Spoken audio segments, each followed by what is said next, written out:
Hello once again, and if I'm a bit out of breath, that's because I've had to climb quite a steep hill, but it's probably good for me. Now, there's a long-held belief that before the transport improvements of the 18th century in Scotland, people travelled about very little, if anywhere at all. Well, that's not entirely true. Of course, it was relatively easy to travel along the coasts in boats, but also there was a network of roads, or rather tracts, across many parts of Scotland, and the road that I've just walked up is one such track. And this is the road that leads out of Moniaive in Glencairn to Tinran and Penpont to the north of the village. And this is the road that you would have come down if you had been approaching this area in southwest Scotland from the north, from say Glasgow or Edinburgh.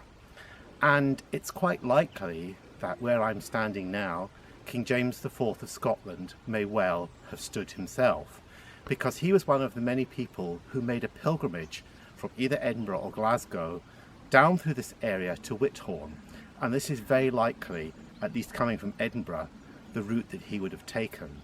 Of course, it wouldn't have been easy because the roads were particularly difficult and had to be constantly attended to as there were many holes. So come to think of it, not a lot of difference from now really.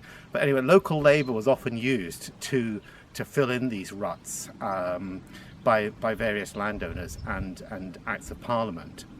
But of course, one of the things that you need to think about is, how did you feed your horse, because that's how they would come, and give your horse water?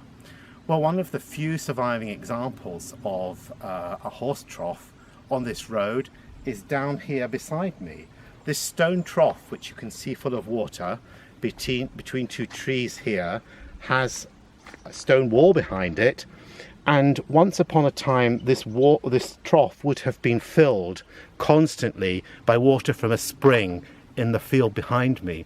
But at some point, according to some friends of mine who live further up the hill, the stone walls in this field were altered, which also altered the course of the water, so it now just fills with rainwater. Once upon a time there would have been troughs like this at various intervals along this road, and the sort of things that were coming into the village from the north would be, well, textiles, because many rural women in this area were actually doing work for Glasgow companies, particularly the white-on-white embroidery that's often now known as flowering. But in the other direction, wool probably came out of the village, because there were a large number of handloom weavers in Moniaive and Glencairn, perhaps rather too many just to cater for the domestic market, suggesting that some of it was exported. And a horse can carry an amazing amount in terms of weight, in terms of wool, as long, of course, as it has a drink.